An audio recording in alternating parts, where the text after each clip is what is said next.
The Velvet Lantern was the kind of restaurant that didn't appear on maps. People knew it existed the way sailors knew reefs existed, by reputation and by fear.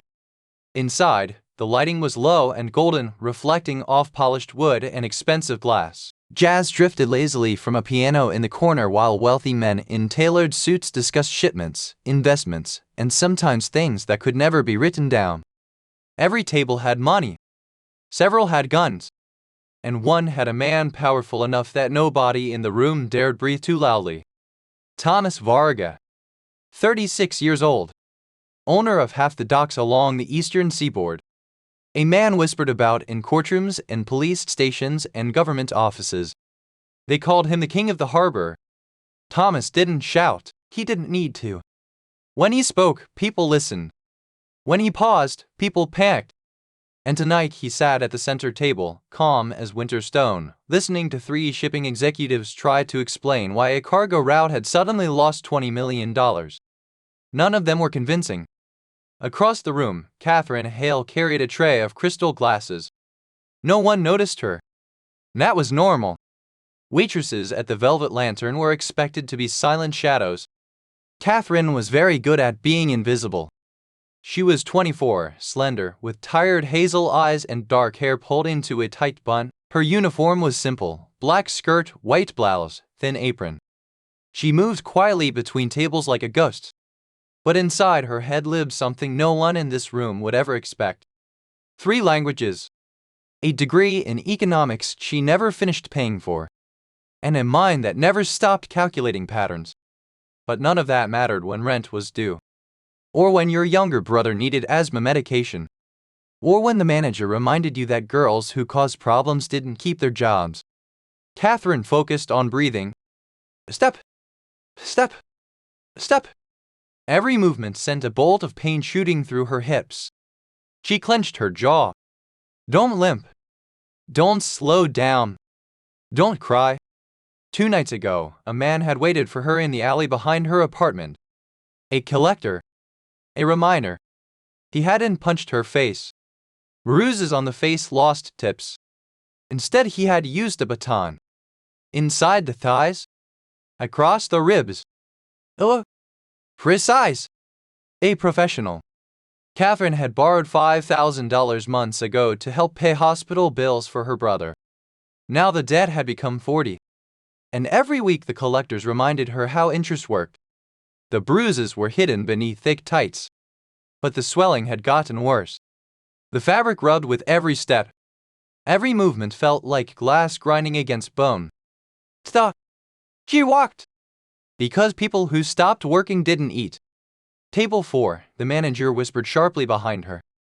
Catherine flinched. Yes, sir. Her eyes lifted toward the center of the room. Thomas Varga. Even across the restaurant he radiated a strange gravity. He wasn't shouting. He wasn't angry. He was just listening. Which somehow felt worse. One of the businessmen across from him was sweating through his collar. Mr. Varga, the man was saying, voice shaking, I swear the accounting numbers must be incorrect. Thomas slowly lifted his glass. The man stopped speaking immediately. Silence spread across the table. The kind of silence that made the entire restaurant feel colder. Catherine approached carefully. Just pour the drink. Just leave. Don't fall. Don't fall. She reached forward with the crystal decanter. Her hands were trembling. The pain surged. Her thigh muscles spasmed violently. Her knee buckled. The decanter slipped. It struck the table edge with a heavy crack. Amber whiskey splashed across the white tablecloth. Some of it landed directly on Thomas Varga's charcoal suit. The piano stopped playing. Conversations died. Every head in the restaurant turned. Catherine froze. Cold panic flooded her chest. She had just spilled liquor on the most dangerous man in the city. The manager rushed forward instantly. His face turned purple with rage. You stupid girl, he snapped, grabbing Catherine's arm hard enough to hit a hidden bruise. Pain exploded through her side. I am so sorry, Mr. Varga, the manager stammered desperately. She's fired immediately. I'll remove her right now. Thomas didn't move. He simply looked down at the stain spreading across his suit. Then he slowly lifted his eyes. They were gray. Not warm gray. Storm gray. Catherine's heart began hammering. I'm sorry, she whispered. The pain surged again. Her legs collapsed. She fell hard to her knees beside the table. The manager yanked her arm violently. Get up! He forced her legs together. The pressure on the swollen bruises was unbearable. Something inside Catherine broke. A raw sob tore out of her chest. I can't! The words echoed across the silent room. Tears streamed down her face. I can't close my legs, she cried helplessly. It hurts, please, it hurts so much. The sentence hung in the air. Several men laughed. Not kindly. They assumed the worst. A drunk waitress. A cheap girl. Something vulgar. Disgusting, one man muttered. The manager raised his hand to slap her. Get out before you embarrass this establishment further. Stop. The word was quiet. Play carried across the restaurant like thunder. Thomas Varga had spoken. The manager froze instantly. Thomas pushed his chair back. Slowly. Deliberately. You stood. 6'3". Broad shoulders. Tailored suit still dripping whiskey. But he didn't look angry. He looked focused.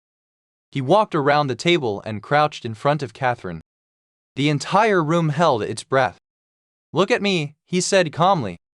Catherine forced her eyes upward. She expected cruelty, or indifference, or boredom.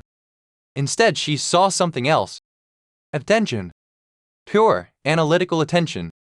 Did you do this for sympathy? Thomas asked quietly. She shook her head weakly. No, I need to leave. His gaze moved downward. To her legs. The tights clung strangely to her skin. Thomas reached forward. Catherine flinched. But he didn't hurt her. He touched the fabric lightly. Then pulled his fingers away. Red. What? Thomas stood slowly. He raised his hand. The room saw the crimson smear. She is bleeding. The laughter died instantly. The manager blinked in shock. I didn't know. Thomas didn't even look at him. His voice became colder. Silence. The word landed like a verdict. Thomas removed his jacket and draped it gently over Catherine's shoulders. Then he bent down and lifted her carefully into his arms, supporting her legs so they didn't press together. Catherine gasped in surprise. You're ruining your shirt, she whispered weakly. Shirts can be replaced, Thomas replied. He walked toward the door. People cannot. Behind them, the manager stammered nervously. She's fired, Mr. Varga, you won't see her here again. Thomas stopped, still holding Catherine. Without turning around, he said calmly, You're correct. The manager relaxed slightly. Then Thomas added, If I learn you forced an injured woman to work 10 hours on broken muscles. His voice dropped to a whisper. I will return and burn this place down. No one laughed. No one spoke. Thomas carried Catherine out into the rain. And in that moment, the invisible waitress unknowingly stepped into the center of a war. Rain hammered against the roof of the black SUV as it cut through the midnight streets. Catherine lay across the back seat, wrapped in Thomas's suit jacket. Her breathing was shallow. Every bump in the road sent waves of dull pain through her legs. Across from her sat Thomas Varga. Silent. Watching. The city lights slid across his face in flashes of gold and shadow. Where are you taking me? Catherine finally whispered. Thomas didn't answer immediately. Instead, he asked a question of his own. Who hurt you? Her eyes widened. She looked toward the window instinctively, as if someone might be standing outside listening. I can't say.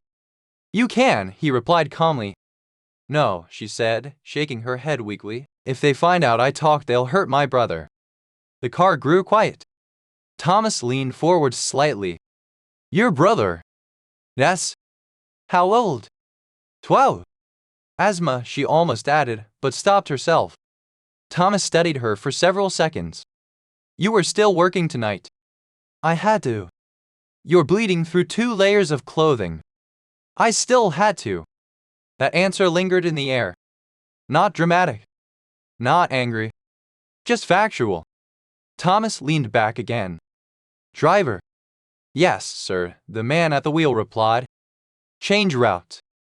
The SUV turned sharply onto a side street. Catherine frowned weakly. Where are we going? Somewhere you can rest. I can't stay, she insisted quickly. I need to go home. What? They watch the apartment sometimes. Thomas's eyes sharpened. The men I owe money to. How much? She hesitated. 5,000. Thomas said nothing. She added quietly. With interest they say it's 42 now. The number hung in the car like a bad smell. Thomas's jaw tightened slightly. $42,000. Yes? And they did that to you over $42,000. Catherine stared at the floor. They said it was a reminder. The SUV slowed. Ahead stood a tall, quiet building with no visible name. The driver pulled into an underground garage. Within minutes, Thomas carried Catherine into an elevator that opened directly into a penthouse apartment. It didn't look like a criminal hideout. It looked like the private residence of someone who owned half the city. Glass walls. Stiff. Quiet luxury. Waiting inside was a gray-haired man in medical gloves. Dr. Kessler, Thomas said. She needs help. The doctor nodded briskly. Lay her here. Catherine was placed gently onto a bed. The doctor cut through her tights with surgical scissors. When the fabric fell away, the room fell silent. Even Thomas's expression changed. The bruising across Catherine's inner thighs was severe. What? Pervol. Swollen. Deep baton-shaped marks crossed the muscles like dark signatures.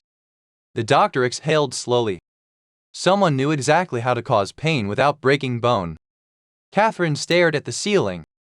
Humiliation washed over her like heat. I'm sorry, she whispered. The doctor frowned. For what? For causing trouble. Thomas looked at her sharply. You think this is trouble? She didn't answer. The doctor examined her ribs. 2 cracked ribs, he muttered. Then he injected something into her arm. The pain began fading slightly. You'll live, he said, but she needs rest. Weeks of it. Then she stays, Thomas said.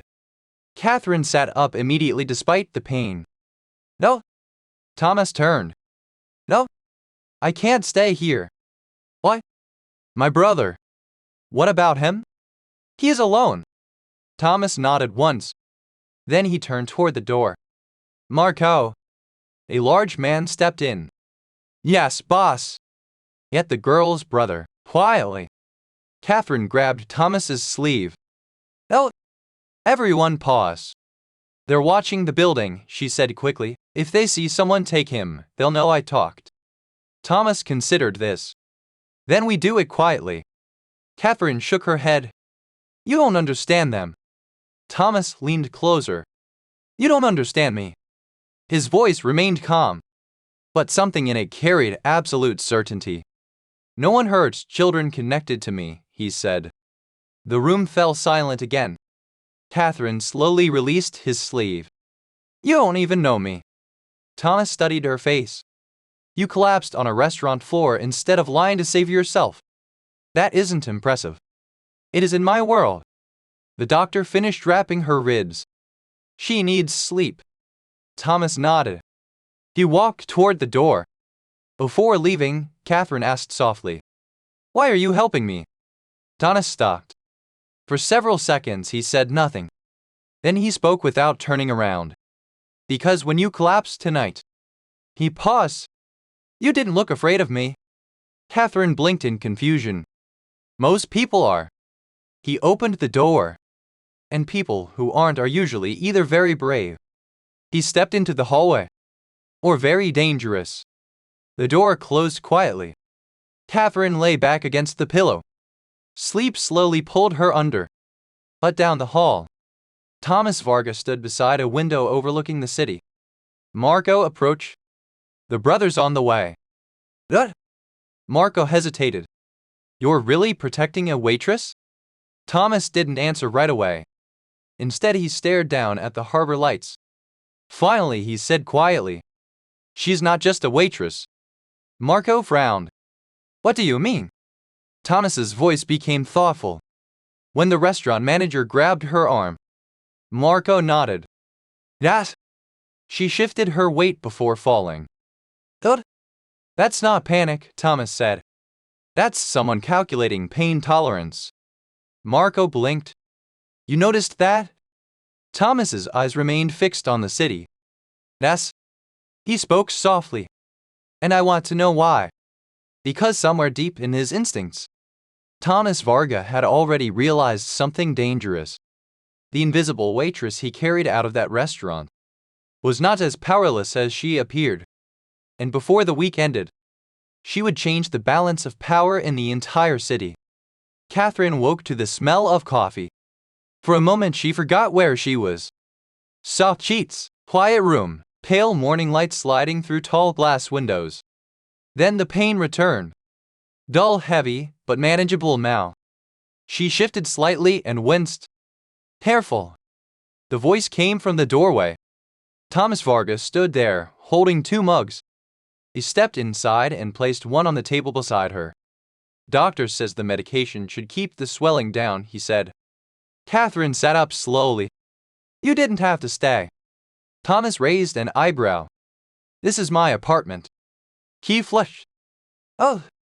He sat in a chair near the bed, studying her. "You slept 11 hours. I must have been exhausted." "You were." Catherine wrapped her hands around the mug. Warmth spread through her fingers. "Did my brother get here safely?" Thomas nodded. "He's in the next room." Relief flooded her face. "Thank you." He slept the entire ride. "That's normal. His medication makes him drowsy sometimes." Thomas watched her carefully. "You're calm." She looked confused. "Should I be panicking?" "Most people would be." "Well," Catherine said quietly, "panic doesn't fix things." That answer lingered in the room. Thomas leaned back slightly. "What did you study?" Catherine stiffened. "Why do you think I studied anything?" "You corrected your manager's inventory records last week." Her eyes widened. "You noticed that?" "I notice everything." Catherine sighed. "Economics." "Venice." "Oh? Why not?" "Muddy." Thomas nodded once. That made sense. But something about her still bothered him. She wasn't acting like someone rescued from violence. She was observing. Calculating. The door opened quietly. A boy stepped inside. Dark hair, large glasses. "Talbot." Catherine's entire face lit up. "Daniel." He ran forward and hugged her carefully. "Are you okay?" he asked nervously. "I'm fine. You look like you got hit by a truck." "Just clumsy." Thomas watched silently. The boy noticed him. "Who's that?" Catherine hesitated. "This is Thomas." Daniel studied him suspiciously. "You look like a villain from a movie." Thomas almost smiled. "Fair observation." Daniel turned back to his sister. "Are we in trouble?" "No," Catherine said gently. "Then why are we here?" Thomas answered calmly. "Because your sister needed help." Daniel crossed his arms. "Are you a doctor?" "No." "Unless." "No." Daniel frowned. "And what are you?" Thomas considered the question. Finally, he said, "A businessman." Daniel didn't look convinced. But Catherine changed the subject quickly. "Did you eat?" "Yeah." A giant guy made pancakes. "That's Marco," Thomas said. "He's terrible at cooking." "They were actually pretty good," Daniel replied. Thomas nodded thoughtfully.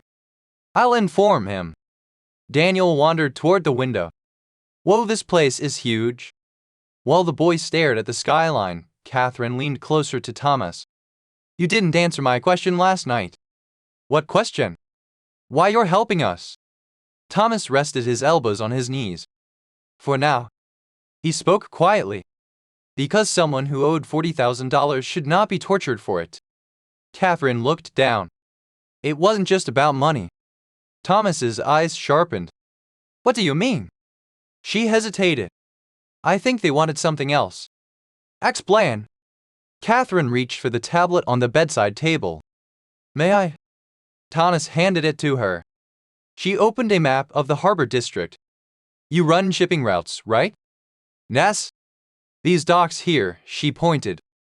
Pier 9, Pier 12, Pier 16. Thomas nodded slowly. They're yours. How do you know that? I overhear things at work. She zoomed in on the map. Last week, 3 different customers complained about delayed cargo shipments. Thomas frowned. That's normal. But they all mentioned the same dock. Which one? Pier 12. Thomas went still. That dock hasn't been delayed. That's what your system says. She looked up at him. But your system also says your shipments were skimmed. Thomas leaned forward. No, I. Catherine pointed again. If someone wanted to steal from you without being noticed. She traced a small route between 2 shipping lanes. They would reroute small containers through a legitimate dock. Thomas's expression darkened. That's impossible. Why? Because only 3 people control those logistics. Catherine met his eyes. Then one of those 3 people is stealing from you. The room fell silent. Thomas stood slowly. You're guessing. No, she has said. I'm seeing a pattern. Huh? She shrugged slightly. Numbers talk. Thomas walked to the window. He stared at the harbor. Ships moved slowly across the water. For several minutes he said nothing. Finally he asked, Why didn't you say something sooner? Catherine smiled faintly. Because no one listens to waitresses. Thomas turned back toward her. And for the first time since meeting her, he felt something unfamiliar. Respect. Before he could speak again, the front door downstairs slammed. Heavy footsteps echoed through the apartment. Marco's voice shouted, Boss! Thomas walked quickly into the hallway. What is it? Marco's face was tense. 3 men outside. Unless. No. Collectors. Catherine's heart sank. Marco continued grimly. They say they're here for the girl. Silence spread across the room. Thomas slowly rolled up his sleeves. His voice became dangerously calm. Then let's have a conversation. The elevator doors opened slowly. 3 men stepped into the penthouse lobby. They were not dressed like businessmen. Leather jackets, heavy boots, cold eyes that had seen too many alleyways and too few consequences. The tallest one cracked his knuckles as he walked. Behind him, another man carried a metal baton. The third checked his phone as if this were nothing more than a routine errand. Marco stood waiting. Arms folded. Expression flat. You boys are lost, he asked.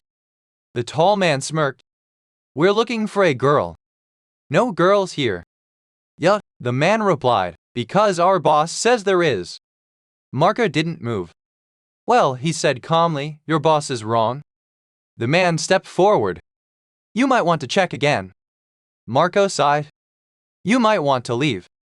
Footsteps echoed from the hallway. Thomas Varga appeared. The collectors froze. Even criminals who had never met him knew his face. The tall man's smirk disappeared. Oh. Thomas walked forward slowly. No hurry. No anger. Just quiet authority. You're here for Catherine, he said. The men glanced at each other. Finally, the tall one nodded. She owes money. Thomas tilted his head slightly. How much? 42,000. Thomas looked toward Marco. Marco shrugged. Sounds about right. The baton carrier spoke up. Our boss says she missed 2 payments. Thomas's voice remained calm. And that justifies torture. The tall man stiffened. That's not our problem. Thomas stepped closer. Now they could see his eyes clearly. Hold. Jar. Calculating. You used a baton, Thomas said. The man holding it shifted uncomfortably. That was just business. Thomas nodded slowly. Yes. Then he reached out. The movement was so fast the man didn't react. Thomas grabbed the baton from his hand. And now, the metal rod collapsed in his grip. He turned it over once, studying it. This is what you used. No one answered. Thomas handed the baton to Marco. Break his legs. The room froze. The baton man's face turned pale. What? Marco moved instantly. One swift strike. The man screamed as his knee shattered. The other two collectors stumbled backward. What the hell? Thomas raised one hand. Silence returned immediately. You came into my home, he said quietly. You threatened someone under my protection. He looked at the tall man. And you expected to leave. The man swallowed hard. We didn't know. Thomas leaned closer. Exactly. The air in the room felt heavy. Dangerous. Finally, Thomas straightened. Take him downstairs, he told Marco. And drop the others off where their boss can find them. Marco nodded. Within seconds, the men were dragged away. The elevator doors closed. Silence returned. Thomas stood still for a moment. Then he walked back toward the bedroom. Catherine had heard everything. She sat on the bed, pale. Did you break his leg? Thomas didn't lie. Ness. She stared at him. You did it because of me. I did it because he tortured someone for money. That happens all the time in your world, doesn't it?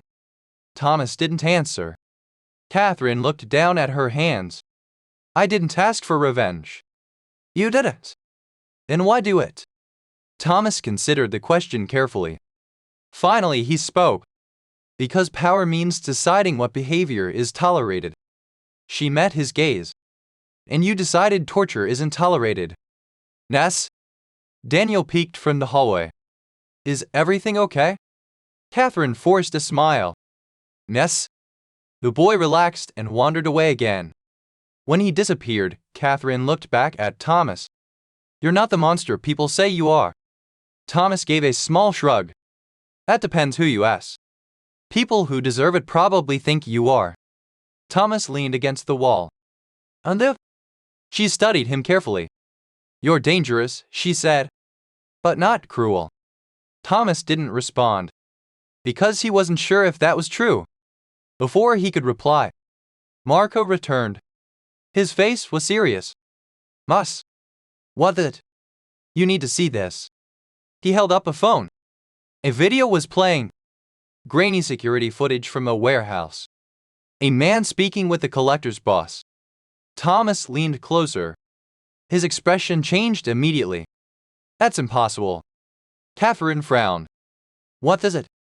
Marco looked at her, then back at Thomas. You want to tell her? Thomas didn't hesitate. Yes. He turned the phone toward Catherine. The man on the screen shook hands with the collector boss. Catherine stared.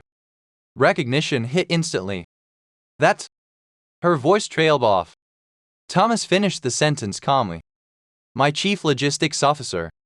The same man who controlled Pier 12. The same man Catherine suspected.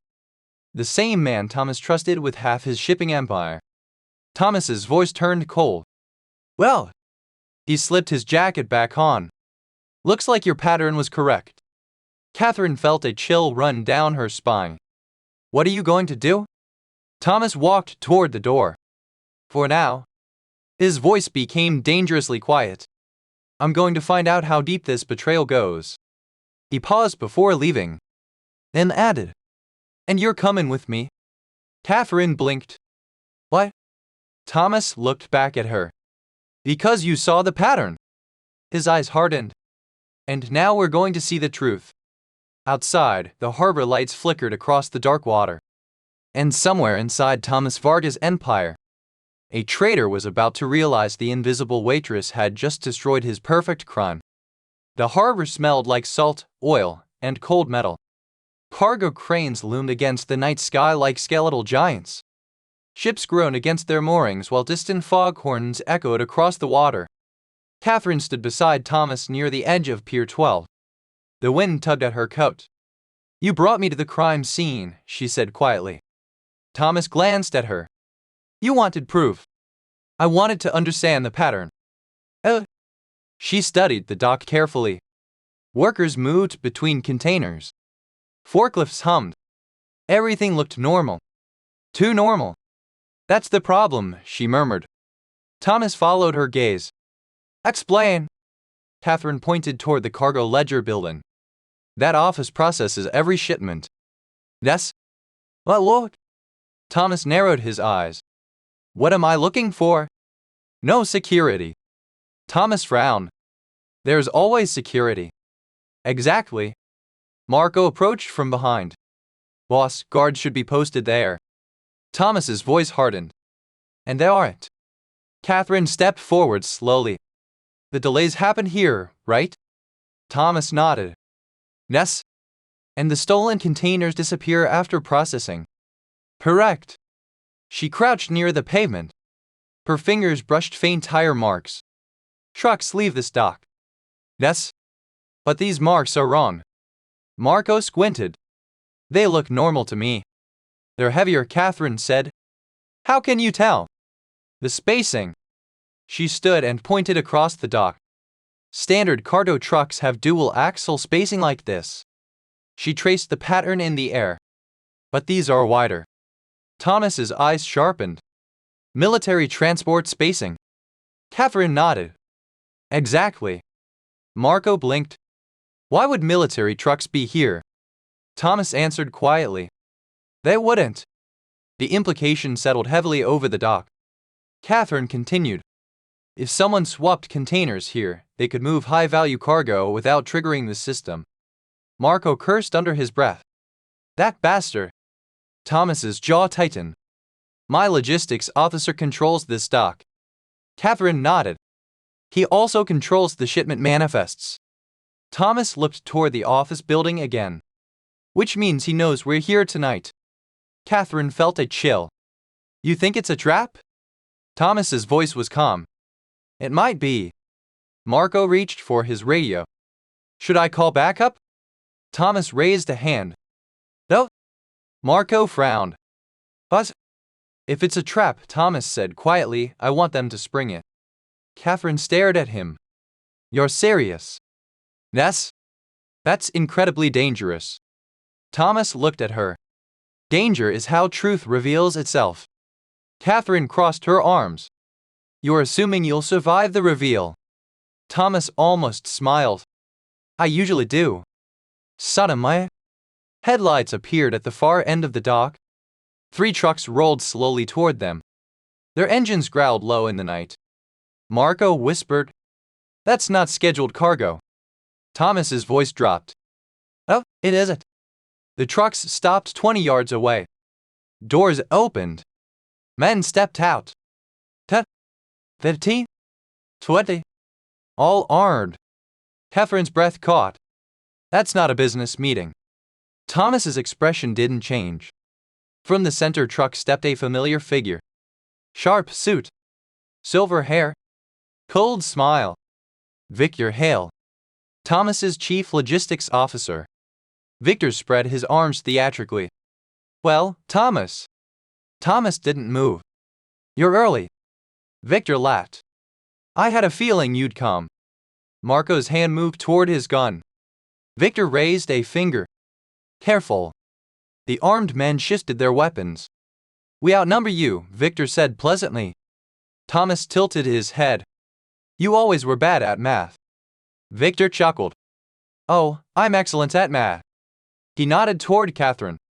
But I didn't calculate her. Victor's eyes locked onto Catherine.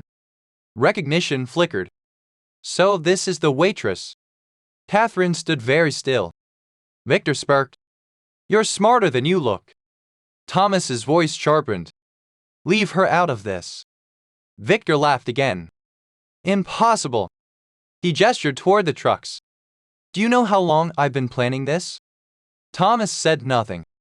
3 years, Victor continued. 3 years siphoning shipments. 3 years building alliances. Marco's grip tightened. With who? Victor smiled. The people replacing Thomas. Catherine felt her stomach drop. Replacing? Victor's eyes glitter. The Triad. The name echoed across the pier. Thomas's gaze hardened. You sold my empire. Victor shrugged. Vaness. You tortured a waitress to protect your secret. Victor waved dismissively. Collateral damage. Catherine spoke for the first time. You hurt me because you thought I noticed something. Victor looked impressed. Exactly. Thomas turned slowly toward her. You do? Catherine nodded faintly. I suspected. Victor sighed. You see, Thomas, even a waitress saw the pattern. Thomas's voice became deadly quiet. You're talking too much. Victor smiled. No? He snapped his fingers. Now I'm finishing the job. The armed men raised their weapons. Catherine's heart pounded. Marco whispered. What? Thomas remained perfectly still. Victor's grin widened. Goodbye, Thomas. But before the first shot fired, Thomas spoke calmly. Marco. Yes, boss. Look up. Victor frowned. Everyone looked up. On the cranes above the dock, red laser sights blinked to life. Dozens of them. Victor's smile disappeared. Thomas's voice was calm again. You said you were good at math. More lasers appeared. Rooflines. Containers. Cranes. Victor's men slowly realized the truth. They weren't the ambush. They were the target. Thomas stepped forward. And you forgot something important. Victor's voice cracked slightly. Oh. Thomas's gray eyes were ice. I also plan ahead. The harbor wind blew cold across the pier.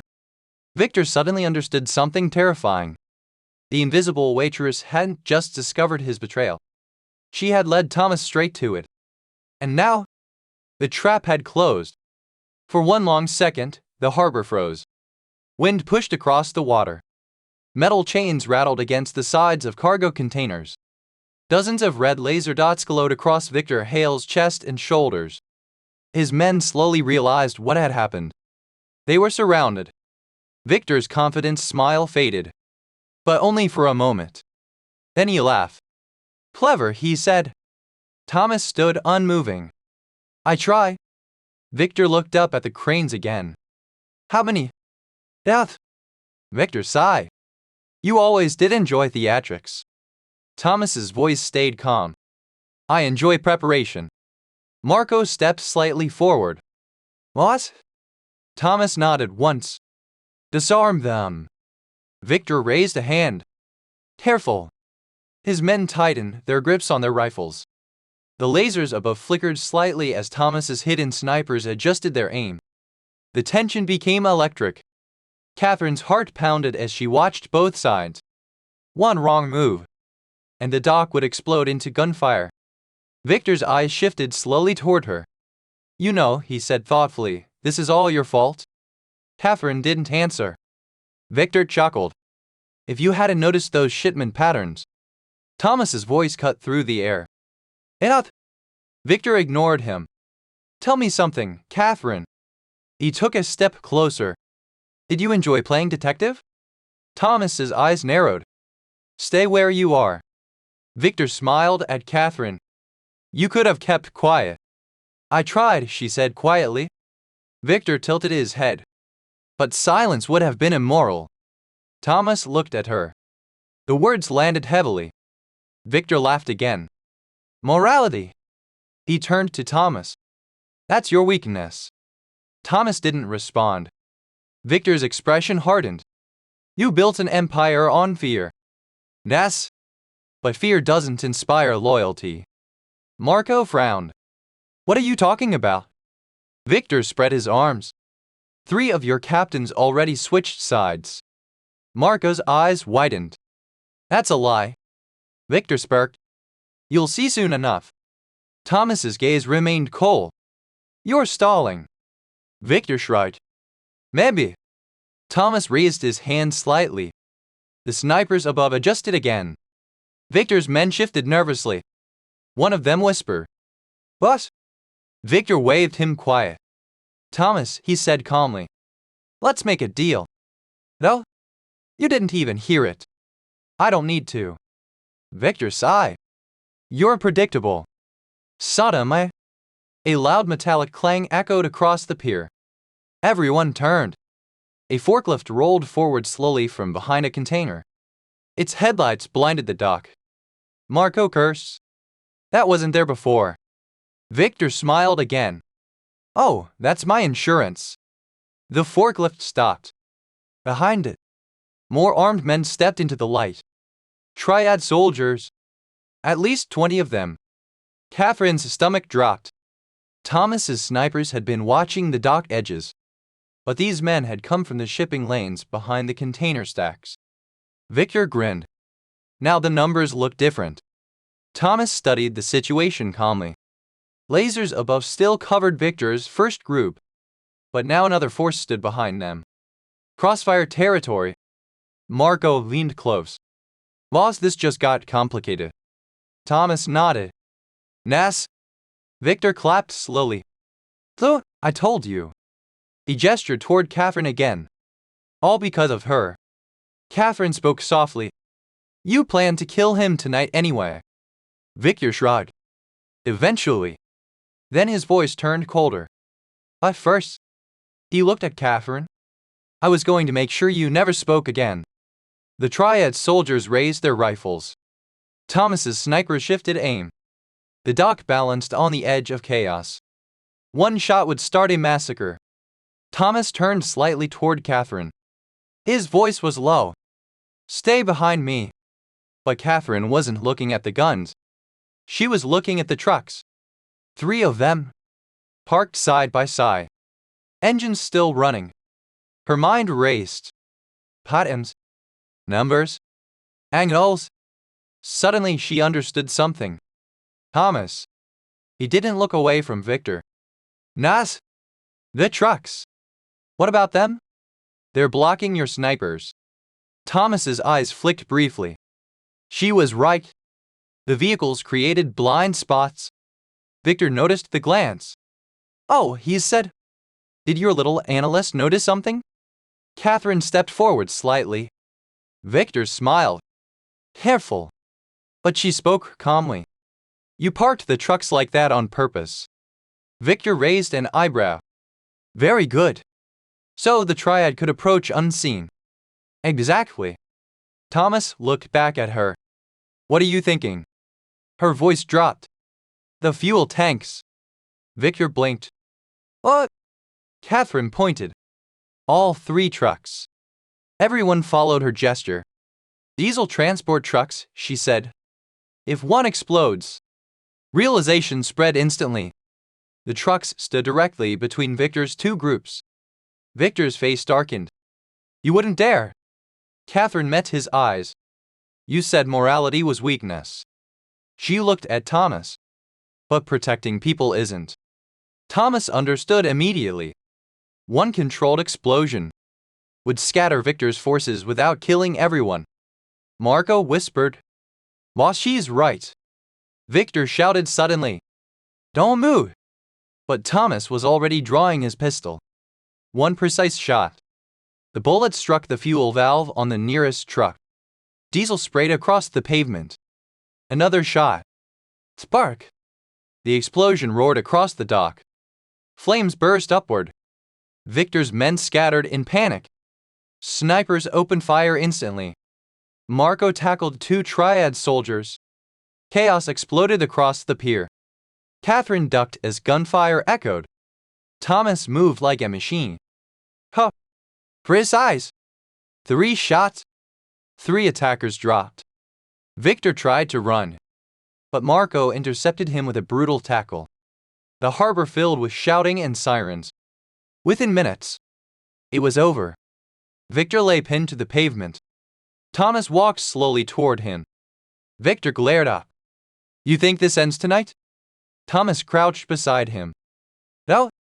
His voice was quiet. This ends your legacy. Victor spat. You needed a waitress to save your empire. Thomas glanced briefly toward Catherine. She stood beside the burning trucks. Bruised. Exhausted. But unbroken. Thomas looked back down at Victor. Yes, he said calmly. If this story moved you, take a moment to like the video and subscribe to the channel. Stories like this remind us that even the quietest voices can change the world.